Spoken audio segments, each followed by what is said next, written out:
todos estos datos. Ya le damos la bienvenida a nuestros invitados y empezamos el debate. A ver si dónde radica el problema en el centro educativo de Itagua. Si es efectivamente un centro educativo o es, como dijeron algunas personas, un depósito de adolescentes infractores. Señor Carlos Portillo Esquivel, buen día, ¿cómo está? Buenos días a la audiencia, a ustedes, y gracias por la oportunidad de participar y poder expresar, comunicar y compartir un poco nuestros criterios y las informaciones que manejamos.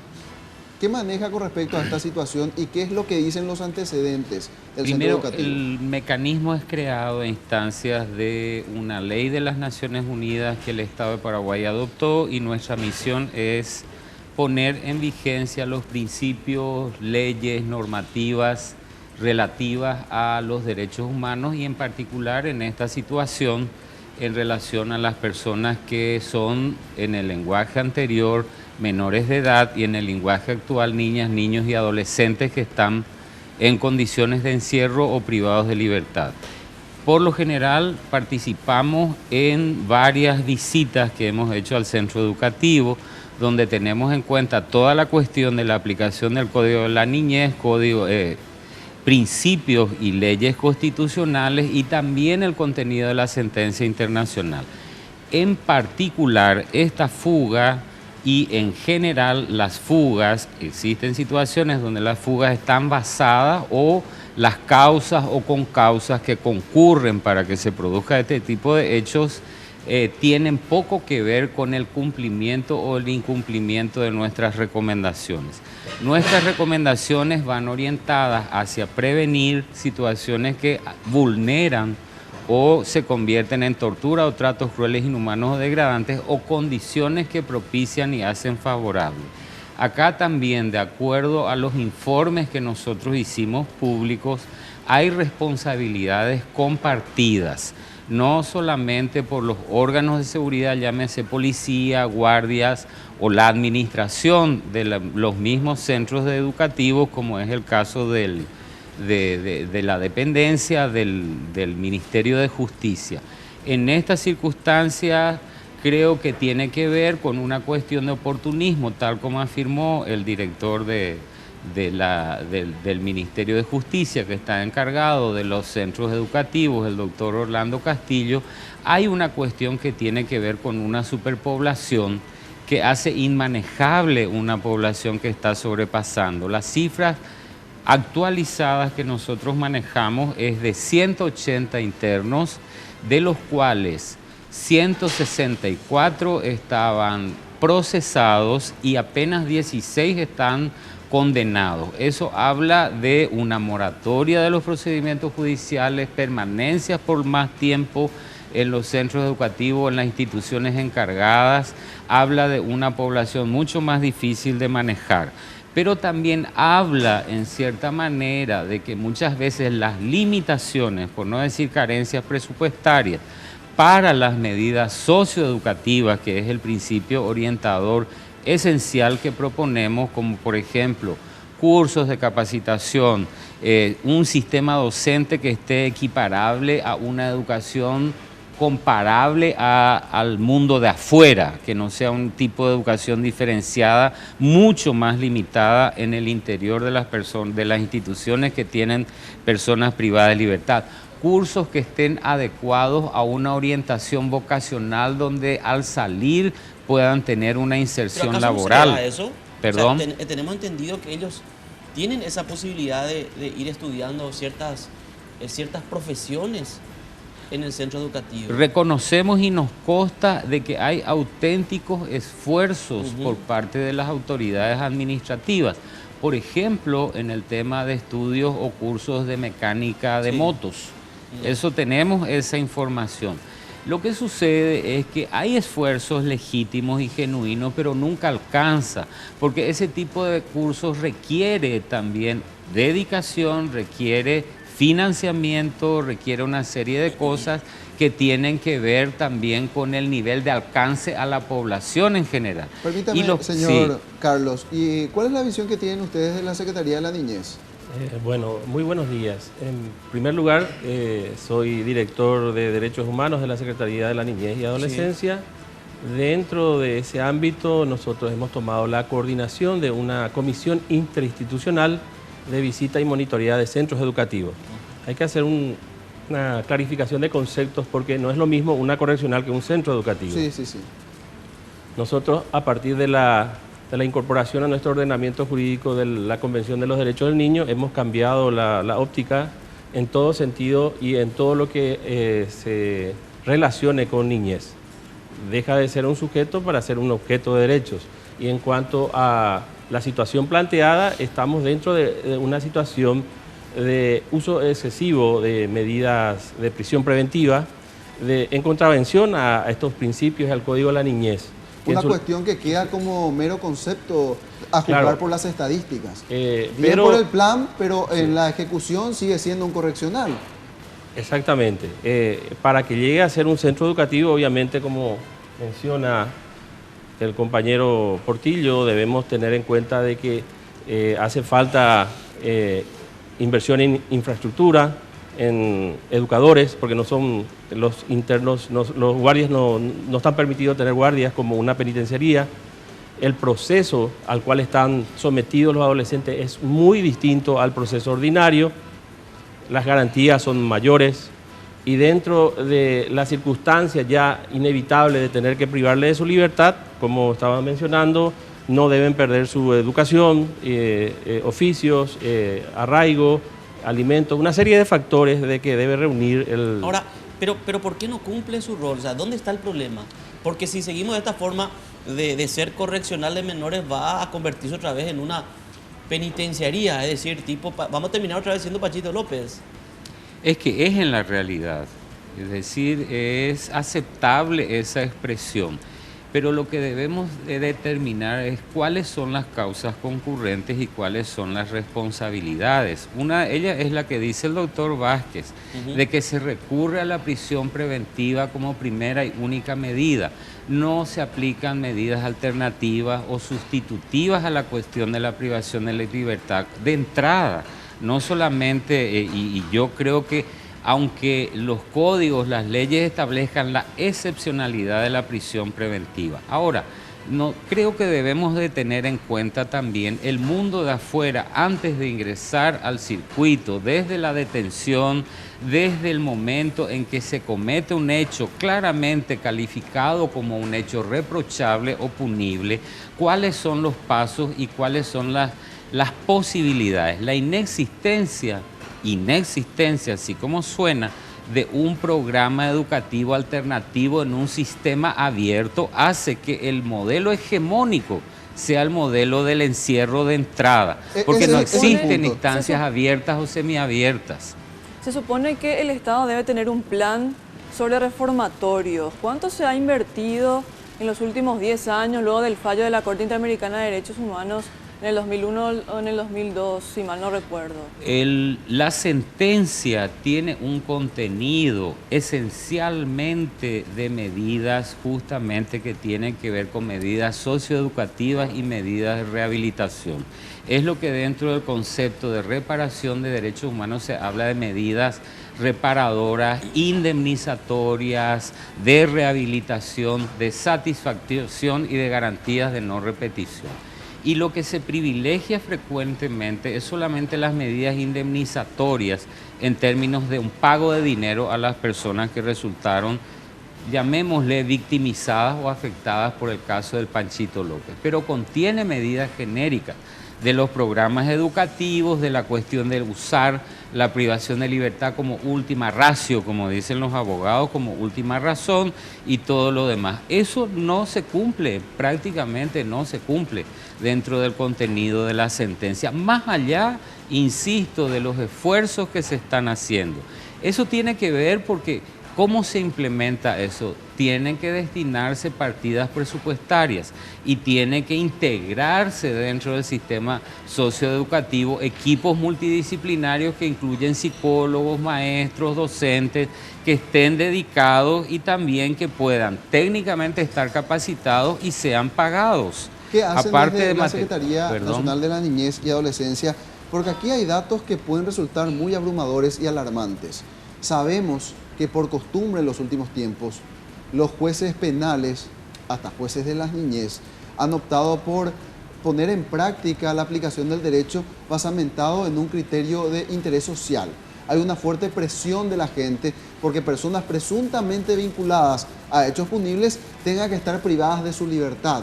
Y cuando hablamos de adolescentes, estas cifras son desgarradoras. 164 procesados y 16 condenados. Solamente 16 saben cuánto tiempo van a estar privados de su libertad. El resto a lo que Dios quiera. Y aún en condiciones de privaciones absolutas de sus derechos, como por ejemplo, si no se está ejecutando un plan educativo, que era lo que decíamos, ni siquiera tienen garantizados esos derechos. Y por otro lado, es una provocación permanente a fugarse, porque ni siquiera, estamos hablando de adolescentes entre 14 y 17 años, que no saben cuánto tiempo van a estar privados de su libertad. ¿Qué hacen desde la Secretaría Nacional de Niñez y Adolescencia?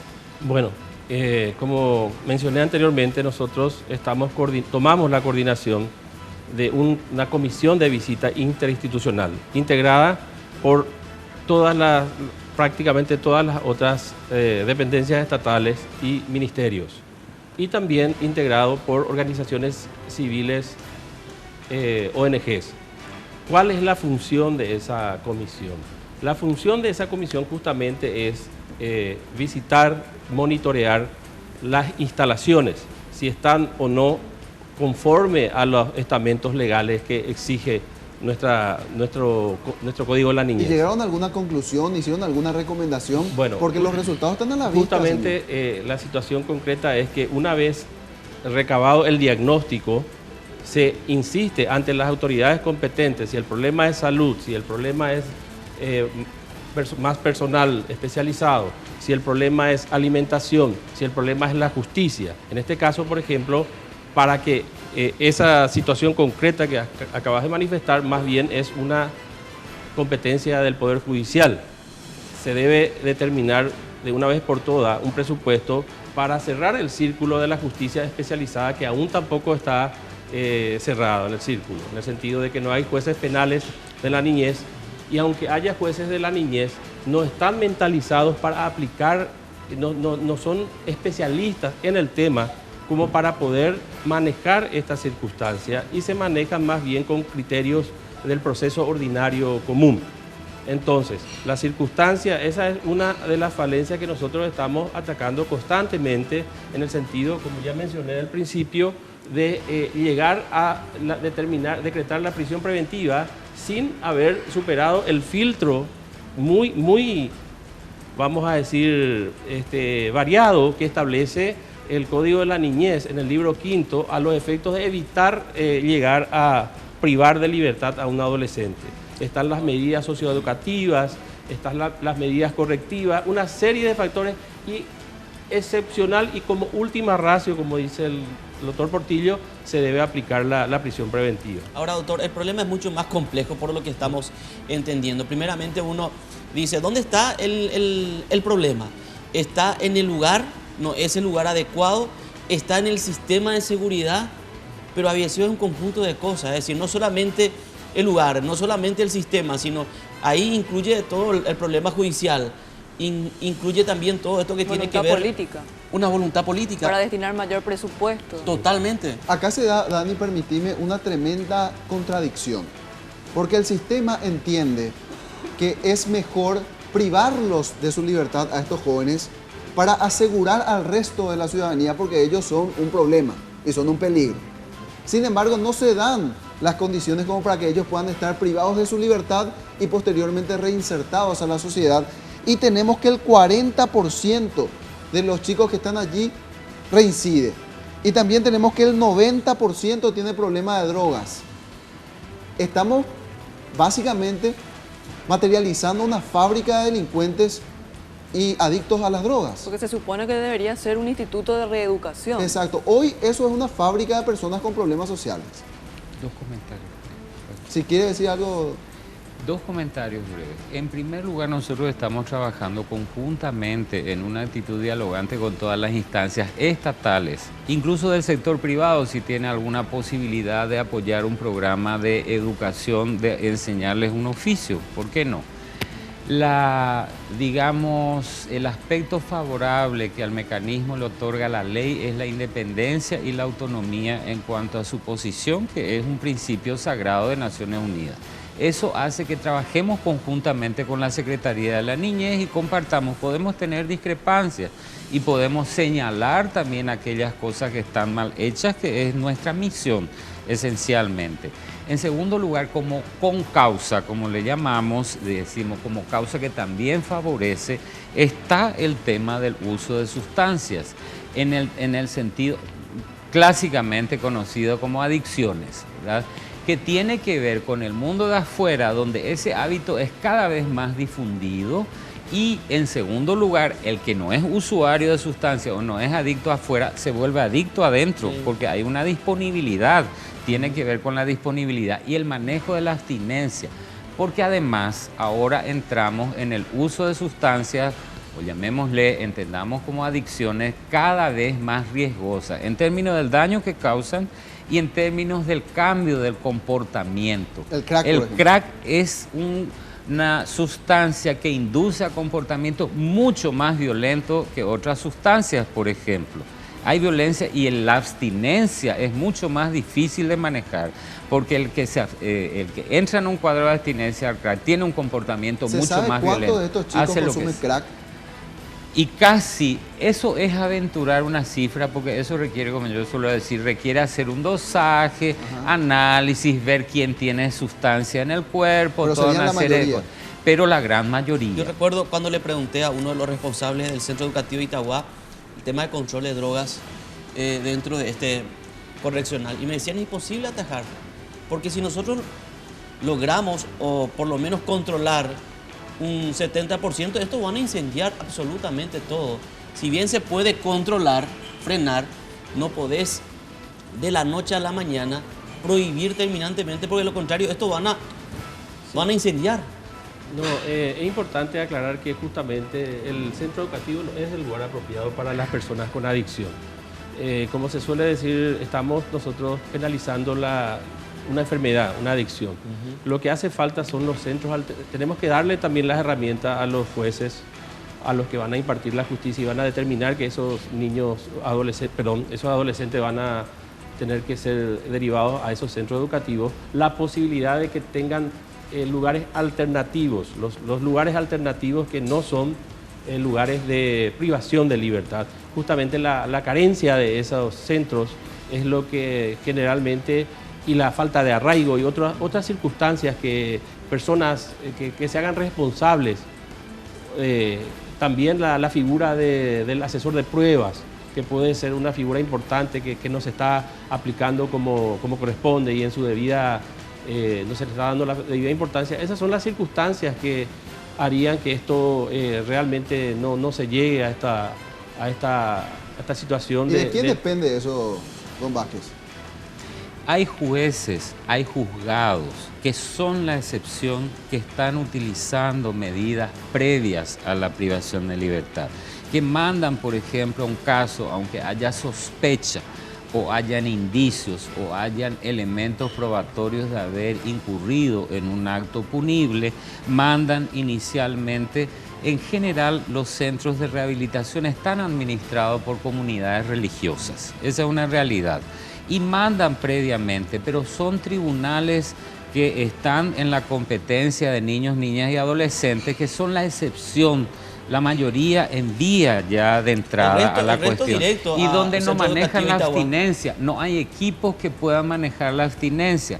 Entonces hay tres cosas que concurren ahí. ¿Cómo ingresan las drogas a los centros educativos y a las penitenciarías de adultos y adultas en general? Ingresan por la guardia, ingresan por los familiares, los niveles de corrupción también, de la cuestión de los brazos que tiene el narcotráfico. Seamos ahí, tenemos que identificar por eso yo ese las tema cuestiones de los vínculos que tienen. También ingresan por los familiares, y también ingresan porque muchas veces el hacer inmanejable una situación de abstinencia hace que descomprima un poco la cuestión de proveerle para que no se incendie, eso como se dice, ¿verdad? Acá hay un diagnóstico, lo que no hay un tratamiento. Sí, y totalmente. Tampoco está el médico que tiene que dar la orden de ejecución. Porque todos conocemos el problema. Ustedes vinieron a hacer una descripción de lo que se ve y lo que nosotros reportamos. Sí. Pero ¿a quién le toca cambiar el destino de esta situación?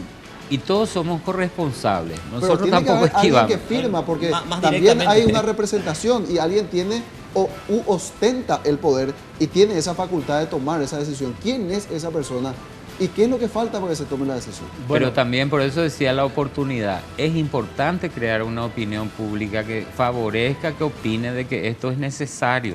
Por eso que les agradezco la oportunidad de... Señor Vázquez, Sí, no, quería agregar nada más que obviamente el juez de la causa, el juez de la niñez y de la adolescencia, el juez penal de la niñez es el que decide, pero debe tener las herramientas, debe tener centros de rehabilitación, centros alternativos, debe contar, hay un plan piloto de aplicación de justicia restaurativa en Lambaré.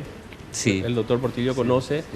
También nosotros hemos terminado una política penal adolescente, una política pública que se va a tratar de poner en práctica justamente para mejorar esta circunstancia que está terminada, elaborada por una comisión interinstitucional también, que ¿Cuándo? es como cumplimiento de una de las exigencias de la sentencia conocida, la de Panchito López, va a ser puesta a consideración como corresponde ante el Consejo Nacional de la Niñez ¿cuándo eso, señor? y en la próxima sesión de la... ¿Y eso cuándo sería? Podría ser en 15 días más o menos. Muy bien, muchas gracias por Gracias su a ustedes.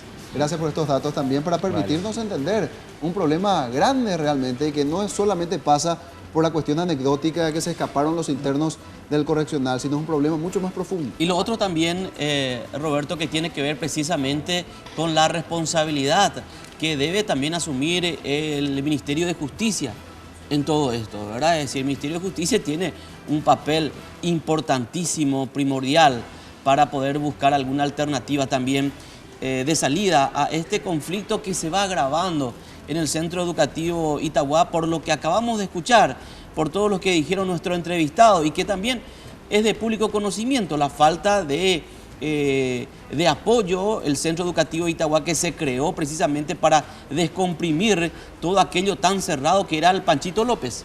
Y el panorama es bastante sombrío y desolador, compañeros, realmente por falta de apoyo, voluntad política e inversión.